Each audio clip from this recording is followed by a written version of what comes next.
Good morning, everybody. Good morning. Hi, I'm Rochelle Cox. I'm the Executive Special Education Director in Minneapolis Public Schools.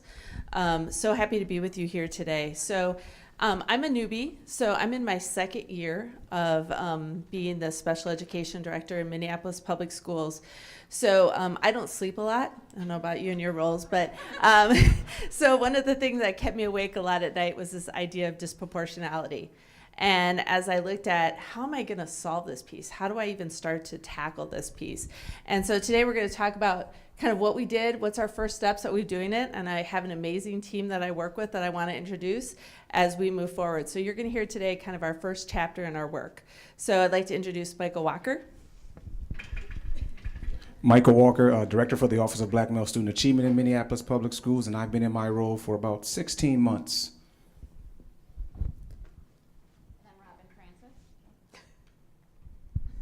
I'm Robin Francis. I've been in my role about a year and a half now. I am the principal on special assignment for behavior standards, and that's bringing our new policy into full fruition within our district. And I'm Ginny Nias. I'm one of the directors of special education. I've been in the district for 4 years and started in the district as a director for emotional behavioral disabilities as the director, and am now aligned with our middle school portfolio as we've done some network and systems revisions. So we're going to start today by just giving you a little sense of who we are as a district that is the data that called out this grave need. So think about this, think about the data that you might want to look at in your district to find your spaces for work and equity. On our left here, we have our total population, a visual representing Minneapolis Public Schools and our total enrollment of our 34,000 students. On our right-hand side is our visual highlighting our students who are referred for initial evaluation to special education. 49% of the students who are referred for special education are students of color who are black children. And that is disproportionate from our total student enrollment in Minneapolis Public Schools. Here's an overlay just really showing that impact of the visual of our students and where our disproportionality starts. Most frequently, our students who are referred for special education, who are African American and male, are referred for services in emotional behavioral disabilities or other health impairment or other health disabilities. The green here represents Minneapolis Public Schools and our total district enrollment. This blue is our enrollment of students in special education. So this is where our disproportionality starts beyond initial. This is just our total district enrollment. The big call out here is we are not disproportionate in seeking students with disabilities with our white students. We're under-identifying Asian American students, and we are grossly over-identifying our African American students. This last visual is really one of those things that speaks to us and hurts our heart and really is something that I know contributes to Rochelle's sleepless nights as well as mine and our work, is that the students who move to the most restrictive settings in our school district are predominantly students of color at a rate of 68%. So SEP is our special education placement process. It's a system in revision for our district, and those are the kids who are moving, and that's where we're starting to look at effects of change within our initial evaluation data. All right, this next portion is going to be some participation with the crowd is what we like to do. We don't want it to just be up here talking. We want you guys to get involved in what we're doing. So we're going to watch a short little video clip, and as we're watching the video clip, I want you to look at these questions and think about them as you're watching the video clip. What was the scarecrow expressing? Why were the crows treating him so bad? What was the scarecrow's belief system, and then how can we relate this to our current reality? So if you guys probably are getting a glimpse, this is going to be a video about the what? The Wiz. But not the one that just came on. I'm old school, so I'm a Michael Jackson fan. So we got the Michael Jackson. And that was a wonderful one as well. See, we have to move him through because we will be here for that full hour and a half if we don't move him through. So we're gonna keep going. And divine. Delicious and nutritious. Brother Crows, this is good stuff here. I'm glad you fellas enjoying your breakfast. Hey, fellas, is today the day you're gonna help me get down from here? Help you down? Man, what is going down in that hayloft you call ahead. Didn't we tell you yesterday and the day before that and the day before that you can't get down? This is your life, buddy, all hung up. Besides, Clyde, us crows are just thinking of you. There ain't nothing to get down for. But I was just thinking, just once, fellas, for a little while, just to take a walk in my garden. Wouldn't that be terrific, fellas? Walk? You can't walk. Why, you just a straw paper dummy. You're right, fellas. I was just being selfish. And stupid as usual. But I was reading this morning that most people... Fellas, please. Look, didn't we tell you reading was a waste of time? But Bacon here said... Bacon, once over lightly, please. Knowledge is power. See, in Cicero, why he said... Cicero, more men are ennobled by study than by nature. See, fellas? And over here, especially apropos of my situation, i.e. stuck up on this here pole, do not accept any situation, question, argue, and explore. Now who you gonna believe? Mr. Nobody on that old piece Fellas, of please. paper? Or your good friends, the crows? Yeah, who have dedicated their lives to educating you. Yeah. Sounds to me, fellas, like old garbage guts here done forgot the crow commandments again. Fellas, I did not forget the crow commandments, please. Run 'em by me. Thou shalt honor all crows. Right on. Proceed. Thou shalt stop reading all bits of paper and literature. Trash, terrarium. And the most important one. Thou shalt never get down off of this here pole. You got it, Clyde. And the crow anthem. I gotta sing that thing again. We're going to fast forward this part, but this is my favorite part, obviously.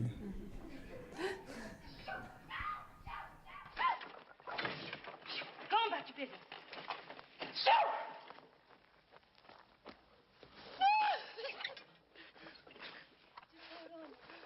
Now, this is just an experiment.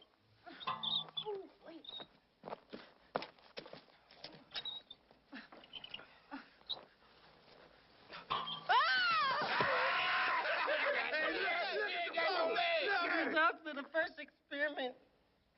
Subject is a hopeless failure. You are not. You're just a product of some negative thinking. First thing we have to do is get rid of these crows. Come on, Toto, sick 'em. Get down! Shoot!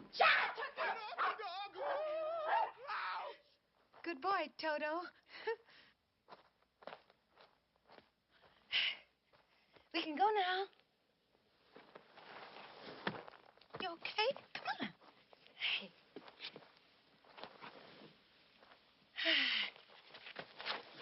Oh. I think I'm gonna make it this time. You sure are. Just a little self-confidence and coordination, and you're gonna be fine. You mean all this time the only thing standing between hanging up there and living it up down here were those crows? Well, they told you couldn't do it, and you believed them. If I only had a brain, I would have figured that out a long time ago. There you go with that negative. All right, so we're going to bring it back together really quick. And just real quick, we'll go back to the questions. What are people's thoughts about that little short clip? Ooh, that's a bright light. So what do you think the scarecrow was expressing during that little 5-minute clip? Anybody want to share it out? One person? Oh, don't be scared. Come on now. Somebody got a thought, I know. Yes. Internalized depression? Perfect. Okay. Why do you think the crows was treating him so bad? It makes them feel better? Yeah, exactly. It makes them feel better. And then what was that scarecrow's belief system?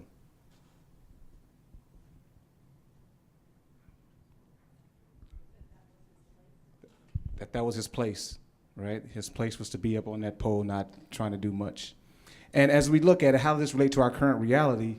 We have a situation with our black males in our district, in Minneapolis Public Schools and districts across the country, where they have been told where their place is. And sometimes that place has landed them in special education. Sometimes that place has landed them out of school with suspensions. Sometimes that place has landed them with admin transfers or expulsion out of districts. And it all goes back to us as adults. What are we doing to make them feel welcome in that space? As an instructor, teacher, I always have extra questions. So who could those crows be representing in our current society? And maybe you don't want to share those out loud, but I know your mind is thinking like, who are those crows in our current society, right? Administrators, adults, right? It could be their peers. It could be their family members. It could be community. It could be the media, right? And just to add on, the Office of Black Male Student Achievement, our mission statement basically goes as, we exist to awaken the greatness within each and every one of our black males in MPS, to have them determined to believe and achieve success as determined by their goals and dreams, right? It's not about ours, it's about their goals and dreams, and they already have it inside of them, right? As you probably went through the clip, he was pulling out all these nice statements, right? All these smart things, but the crows were beating him up about it. And so our young men already have it within them, but we just have to be able to give them a space where they can pull that out and be safe in a space they can pull it out. As you heard Asio talked about, how do we give them that authentic space where they can be themselves and speak their truth? And I know I'm probably getting it like, boy, you better be quiet. I'm giving them the eye. We're fidgeting. I'm giving them the eye. Okay, but I just want to make sure you guys understand that, and that's how we started in our work, is we have to change the outcomes for our young men, and it starts with us. What are our belief systems? And I got one question about, I got to do the Dorothy part, right? Dorothy. Dorothy should be the folks in this room. I'm assuming that we're all Dorothys in this space that are coming to the aids of our students, right? And supporting our young people in our school districts. The one thing I want to make sure that you understand is that when you are Dorothy, crows will come after you as well. When you start to stand up for students, when you start to push up against the system, there will be some crows coming after you. Sometimes they don't even know they're crows, but they'll be coming after you. And so we have to make sure that we find people that are supporting the crows. If you saw in the clip, Dorothy had her dog with her. And when I say dog, I mean she actually had her physical dog, but in my language, dog means my best friend, my buddy who's gonna ride with me, who's got my back. She had her dog, Toto, who helped her get rid of those crows that was trying to take over that young man. So that's kind of how our work started, and I know I'm getting pushed off the scene, so. Yep, so on my sleepless nights, I had to figure out who my Dorothys were, who was my dog. Michael Walker's my dog. That's right. So who was at the table when I decided to look at disproportionality?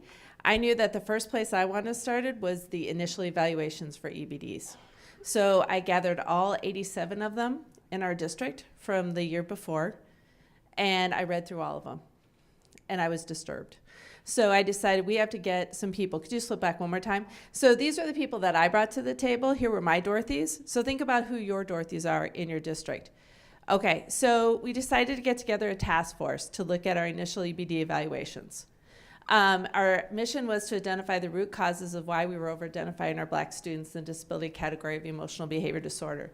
We met twice a month, and our task was really to review initial evaluations for racial and cultural bias.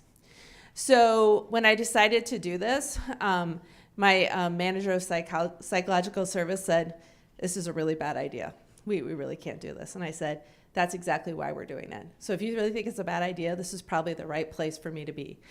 So in my role, I've become very comfortable with being uncomfortable. So we go in and we start out the first one. We created the most beautiful rubrics about what should be in an initial EBD evaluation. We did technical trainings up the wazoo. Our parents took one look at it, threw it on the ground, and said, "Let's get real." So we literally at each of these meetings went through each evaluation and started talking about what we were finding in there. And I think our parents got really frustrated with the fact that we had all this stuff in place. Yeah. And we weren't there to listen and really listen to what they had to say at the table. Did we have their voice if we already had these pieces in place that this is how we wanted to move it through? Right. That didn't mean they were even part of the equation at that time. Right, so the first session, so once we got rid of the technical paperwork, then we moved into the denial phase. So then the parents would bring up, you know what, I really have a problem with the way they stated this. And our staff started explaining it all to them, right? So we had to, one parent said to us, if you're not going to listen to me, I'm walking. So we brought the group together, the staff together afterwards, and had a huge debrief about that and talked about this is not a place where we're explaining, this is a place where we're listening. So we quickly moved from technical to adaptive very quickly in this group. So what did we find out? We found out a lot, but I wanted to boil it down into 5 things that we really are focusing with our staff on that we learned our first year. One was checking for bias. The language that we were using in our plans or in our eval reports, just adjectives, you guys help me out, words like smacked, the way we describe language, some of the other things, Robin? Safety, aggressive, unsafe. Right, so really checking for language and what kind of language we were using. And there were no positives Right. at all. Yeah. So really working with our district and our staff about how we're using language to describe behavior. Number 2 is the perspective, what was going in the report. Even though we took out all the personal information, you could tell that there was personal information in there, and many of our families questioned about how is this related to the child's disability. So we're having some very deep conversations with our staff about why we're putting things in the report and what their meaning is there and how it relates to the disability. Respect, check your work. Kids' names wrong. Sections that were cut and paste twice or 3 times in the report. Obviously, no one was really taking ownership for the quality of our reports and what was going in. So that lack of respect shone through that if you don't even have time to read this and double check your work, what is your respect for my students? Cultural competency, having consistency. Even within the reports, we would read where with one teacher, things were fine, but with another teacher, the student had issues and went off. And it was like, who was having that conversation within that evaluation report about why we were seeing the behavior and who was really analyzing it, rather than everybody cutting and pasting their piece in and then coming to the table to talk about why we were making the kids eligible. And finally, looking at alignment through that whole report and who was responsible for that. Okay, so what's our next steps? We're now looking at, do our black males have access to 504 as our white students? If you overlay our 504 and our suspension data and where our black students live, it overlays exactly with special education evaluations versus 504s. So we're finding that our black male students do not have the same access to 504. Do our black male students have access to RTI strategies? In our district, we're finding that our students, once they go into special education, they are not getting any of the core or tier 2 and 3 interventions like our other students. What support can we offer? And then what's next? The overwhelming response was, we need to continue this work. And so part of being a part of this work was very alarming for us. It was very, we had to really be transparent when we met with our parents, and we needed to have everybody at the table to have this conversation. So my part of the work is the positive school-wide engagement, the behavior standards piece, and bringing forward the professional development that our teachers needed and to support them with that training. Restorative practices is the foundation of the work that we're doing with behavior standards. It's that relationship-based, restorative, not punitive-focused way that we're supporting and dealing with discipline. Building consultations, and again, this is specific to Minneapolis because these are the resources we have in Minneapolis. So building consultations, we get in with buildings, we'd ensure they'd have positive school-wide engagement plans as well as classroom plans. And then cross-departmental work. As you see, all of us here at this session, we had to work together in order for this work to occur. All right, real quick in 30 seconds. This is our belief framework for Office of Black Male Student Achievement. And as you can see, we are valuing key stakeholders. So we value our parents and families, we value the community, educators, and also the young men themselves. And as you can see in each one of the boxes, we have growth mindset, similar to what Asio talked about. We have to make sure that we're coming from a place where we know that we can grow. We are an institution of learning, and so as adults, we should also be in that process of learning exactly what we expect our students to be doing.